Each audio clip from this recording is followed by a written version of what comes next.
الحمد لله وكفى وسلام على عباده الذين اصطفى خصوصا على سيد الرسل وخاتم الأنبياء أما بعد فأعوذ بالله من الشيطان الرجيم بسم الله الرحمن الرحيم قال الله تبارك وتعالى في كلامه المجيد يا أيها الذين آمنوا إذا قمتم إلى الصلاة فاغسلوا وجوهكم وأيديكم إلى المرافق وامسحوا برؤوسكم وأرجلكم إلى الكعبين صدق الله مولانا العظيم إن الله وملائكته يصلون على النبي يا أيها الذين آمنوا صلوا عليه وسلموا تسليما اللهم صل على محمد وعلى آل محمد كما صليت على إبراهيم وعلى آل إبراهيم إنك حميد مجيد اللهم بارك على محمد وعلى آل محمد كما باركت على إبراهيم وعلى آل إبراهيم إنك حميد مجيد۔ قرآن کریم کی ایک آیت مبارکہ تلاوت کی۔ اللہ رب العزت اس آیت مبارکہ کے اندر ایمان والے مسلمانوں کو وضو کے 4 فرائض کے بارے میں بتا رہے ہیں کہ اے ایمان والو، جب تم نماز کا ارادہ کرو، جب تم نماز پڑھنے کے لیے جاؤ تو 4 فرائض کو پورا کیا کرو۔ فرمایا ایک، اپنے چہرے کو دھو لیا کرو، اپنے پاؤں کو دھو لیا کرو، اپنے سر کا مسح کر لیا کرو اور اپنے پاؤں کو دھو لیا کرو۔ اب اللہ تعالیٰ نے یہ 4 فرائض بتا دیے کہ ایک بندہ، ایک مسلمان نماز پڑھنے کے لیے آتا ہے، جب وہ وضو کرنے بیٹھتا ہے تو اسے بتایا جاتا ہے پورے چہرے کا دھونا یہ فرض ہے اور 3 مرتبہ دھو لے گا تو کسی قسم کا شبہ اس کے اندر نہیں رہے گا۔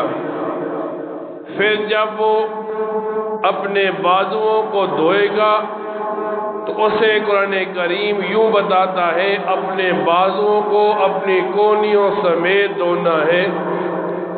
پھر جب سر کے مسئلے کی بات آئی تو قرآن کریم میں اللہ تعالیٰ نے مسح کا حکم دے دیا۔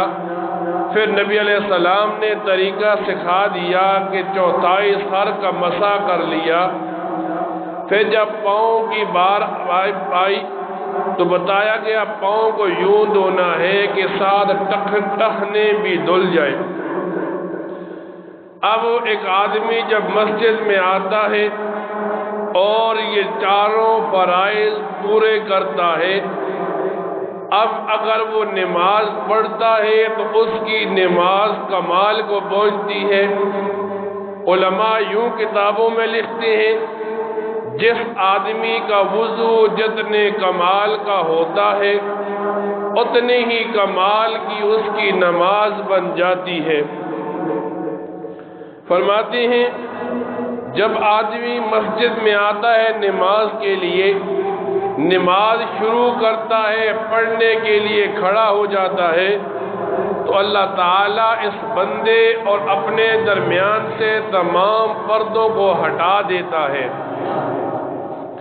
حضرت عمر کا قول ہے، وہ فرماتے ہیں ایک آدمی ساری زندگی نمازیں پڑھتا رہتا ہے، یہاں تک کہ اس کے بال نمازیں پڑھتے پڑھتے سفید ہو جاتی ہیں، لیکن وہ نماز پوری زندگی کے اندر ایک نماز بھی کامل طریقے سے نہیں پڑھتا، یعنی جس نماز کو نماز کہا جائے ایسی نماز وہ نہیں پڑھتا۔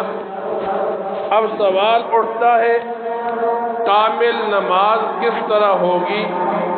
تو بتایا گیا کہ وضو نماز کی کنجی ہے۔ پہلے آدمی کو طہارت کے پاکیزگی کے بارے میں پتہ ہو، پاکیزگی کے بعد فرائض کے بارے میں پتہ ہو، فرائض کے بعد واجبات اور سنتیں اسے پتہ ہو۔ اب ایک آدمی مسجد میں نماز کے لیے آیا تو اسے نماز کا طریقہ آتا ہو کہ نماز کیسی پڑھنی ہے۔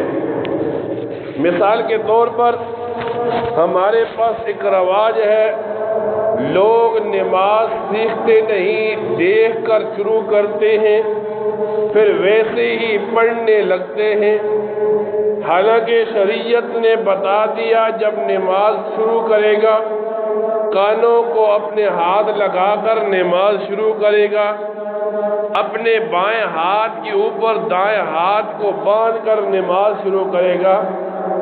جب ہاتھ باندھنے کی باری آتی ہے تو ایک مرد مسلمان کو بتایا جاتا ہے اپنے ہاتھوں کو ناک کے نیچے باندھنا ہے۔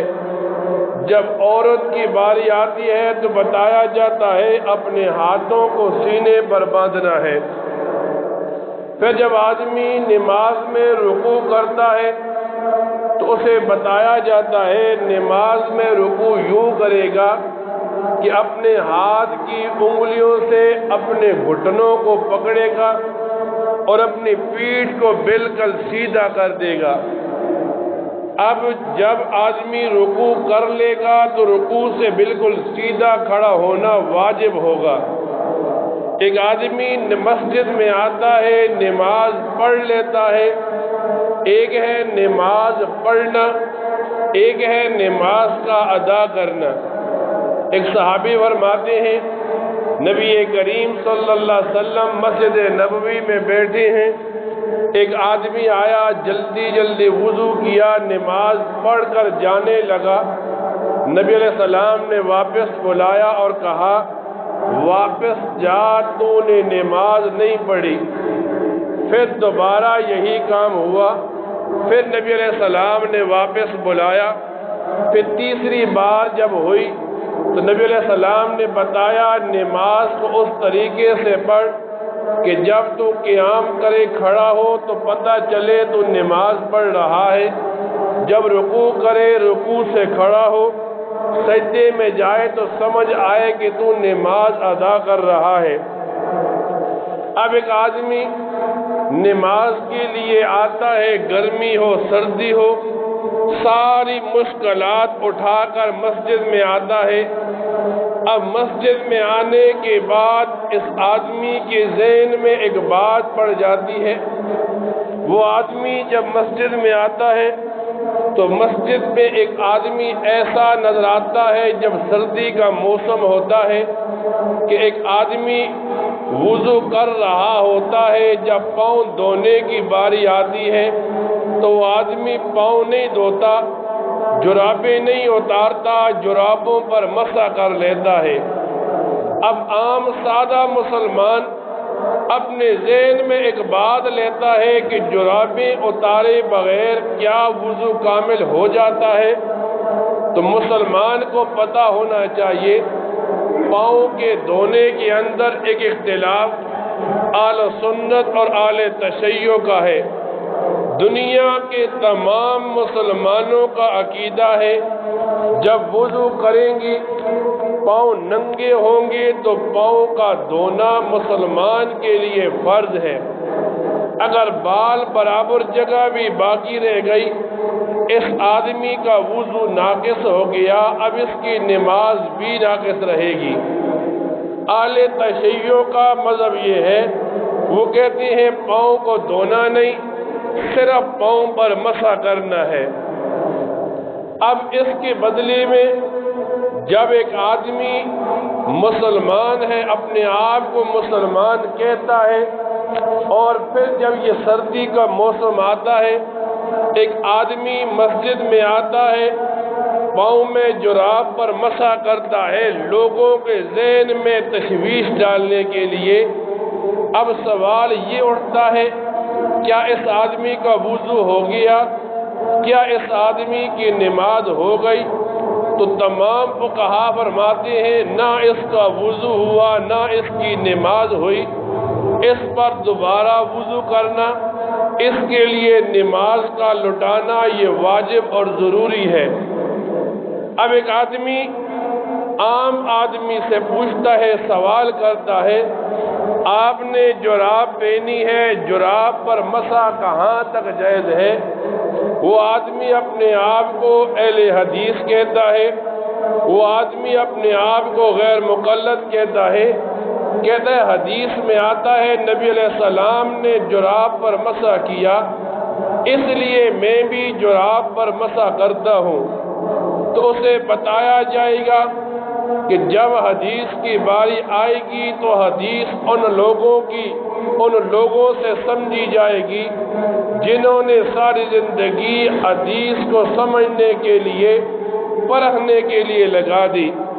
جس جراب کا ذکر حدیث مبارکہ کی کتابوں میں آتا ہے، اس کے بارے میں یوں آتا ہے کہ ایسی جراب ہو جو مجلد ہو۔ مجلد اس جراب کو کہتے ہیں جس کے نیچے بھی چمڑا لگا ہو، جس کے اوپر بھی چمڑا لگا ہو، درمیان میں صرف جوڑ لگا دیا گیا ہو۔ یا وہ جراب منال ہوگی، ایسی جراب جس کے نیچے سارا چمڑا لگا دیا گیا ہو، یا ایسی جراب ہوگی اتنی موٹی ہوگی کہ جب اس پر پانی ڈالا جائے گا تو وہ پانی پاؤں کو نہیں پہنچے گا، یا وہ جراب اتنی موٹی ہوگی کہ اسے بغیر جوتے کے پہن کر 3 میل چلا جائے گا، پھر اگر وہ 3 میل تک نہیں بڑھتی تو ایسی جراب پر مسح جائز ہے۔ آج کل جب فتنوں کا دور آ گیا، ایک آدمی مسجد کو آتا ہے نماز کے لیے، 7 فتنہ اٹھا کر لاتا ہے، جراب پر مسح کر کے لوگوں کے ذہنوں کو خراب کرتا ہے۔ ہم امام اعظم امام ابو حنیفہ کے مقلد ہیں، ہم ان مسائل پر چلتے ہیں جو مسائل ہمیں امام اعظم ابو حنیفہ نے دیا۔ امام صاحب فرماتے ہیں کہ جب جراب کی باری آتی ہے، جب موزے کی باری آتی ہے، ایک آدمی چمڑے کا موزہ پہن لیتا ہے، پھر اس پر مسح کرتا ہے، اگر وہ کہیں رہنے والا ہے تو 24 گھنٹے وہ مسح کرتا رہے، اگر سفر کرنے والا ہے تو 3 دن مسح کرے، لیکن یہ بات اس موزے کے ساتھ ہے جو سارا چمڑے کا بنا ہوتا ہے۔ آج کل ایک آدمی یوں جب مسجد میں آ کر یہ فتنہ لاتا ہے تو اسے بتایا جاتا ہے، نبی کریم صلی اللہ علیہ وسلم کا زمانہ تھا، کسی غزوے سے واپس آ رہے تھے، نبی علیہ السلام کھڑے ہیں، دیکھ رہے ہیں صحابہ کرام جلدی جلدی وضو کر رہے ہیں، بعض صحابہ کرام کے پاؤں کا کچھ حصہ خشک رہ گیا، تو نبی کریم صلی اللہ علیہ وسلم نے آواز دی، ویل للعقاب، ایڑیوں والوں کے لیے ہلاکت ہے، یعنی جس کی ایڑی تھوڑی سی خشک رہ گئی اس کے لیے ہلاکت ہے۔ آج ایک آدمی سردی میں آتا ہے، مشقت اٹھاتا ہے، سارے کام کر لیتا ہے، لیکن جب وہ جراب پر مسح کر کے مسجد سے نماز پڑھ کے جاتا ہے، اسے نہ وضو کا ثواب ملتا ہے، نہ اسے نماز کا ثواب ملتا ہے، بلکہ وہ آیا، تکلیف بھی اٹھائی، وقت بھی ضائع کیا اور نماز بھی نہیں ہوئی۔ آج کل فتنوں کا دور ہے، اور اس فتنے کے زمانے میں لوگ اپنے آپ کو اہل حدیث کہہ کر حدیث کو سامنے لاتے ہیں۔ اب حدیث کو سامنے لا کر وہ ائمہ کا رد کرتے ہیں، سوکی جرابوں پر نماز پڑھ لیتے ہیں، عام سوتی جرابیں پہن کر مسح کر لیتے ہیں، مسجد کا سادہ نمازی پریشان ہوتا ہے۔ تو علماء محققین کہتے ہیں اصل میں یہ آدمی مسجد نہیں آنا چاہتا تھا، اب اس کو شیطان نے یہ بات سمجھائی، جاؤ تم مسجد میں سادے نمازی ہوں گے، تم ان کے سامنے جرابوں پر مسح کرنا، ایک وسوسہ ڈال دینا، جب نماز شروع ہوگی تو رکوع سے پہلے، رکوع کے بعد تم کانوں کو ہاتھ لگانا، ایک وسوسہ ڈال دینا، یہ ایک نیا مسئلہ شروع ہو جائے گا۔ جب 4 رکعتوں کی نماز ہوگی، تیسری رکعت میں کانوں کو ہاتھ لگانا، اب یہ وسوسہ ڈال دینا۔ حالانکہ قرآن کریم کی آخری سورت کے اندر اللہ تعالیٰ نے نبی علیہ السلام کو سکھایا کہ آپ یوں اپنی امت کو بتائیں کہ میں ان لوگوں سے، میں شیطان سے جو وسوسے ڈالتا ہے پناہ مانگتا ہوں، اور ان لوگوں سے بھی آج شیطان کم کرتا ہے، اور یہ غیر مقلد، یہ ایسے لوگ جو گمراہی کے راستے پر چل رہے ہیں، جو اپنے لیے جہنم کا راستہ ہموار کر رہے ہیں، وہ لوگوں کے ذہنوں میں مسجد میں آ کر یہ بات ڈال دیتے ہیں۔ اب ایک آدمی، سادہ آدمی دیکھتا ہے جراب پر مسح کیا، اس سادے آدمی نے جراب پر مسح کر کے نماز پڑھ لی، تو ہم اسے بتائیں گے آپ نے تکلیف اٹھائی، سنتیں پڑھی، امام کا انتظار کیا، پھر فرض پڑھے، اب مسجد سے جا رہے ہیں، نہ تو آپ کا وضو ہوا ہے نہ آپ کی نماز ہوئی ہے۔ اگر مسح کرنا ہے تو چمڑے کے موزے پہننا آپ کے لیے لازمی ہے۔ اسی لیے سردیوں کا موسم شروع ہوتا ہے، اس قسم کے شیطان لوگ، اس قسم کے خناس اور برے لوگ مسجد میں آ کر سادے نمازیوں کا ذہن خراب کرتے ہیں۔ تو ہمیں مسئلہ پتہ ہونا چاہیے، جب کسی کو دیکھیں وہ جرابوں پر مسح کر رہا ہے تو ہم اسے بتائیں گے نہ آپ کا وضو ہوا نہ آپ کی نماز ہوئی ہے۔ جب ہمارے ذہن میں یہ بات ہوگی، نہ ذہن میں تشویش آئے گی نہ ذہن میں وسوسہ آئے گا۔ اللہ تعالیٰ سے دعا کیا کریں، اللہ تعالیٰ ان باتوں کو سننے کے بعد ان پر عمل کرنے کی توفیق عطا فرمائے۔ وآخر دعوانا ان الحمد للہ رب العالمین۔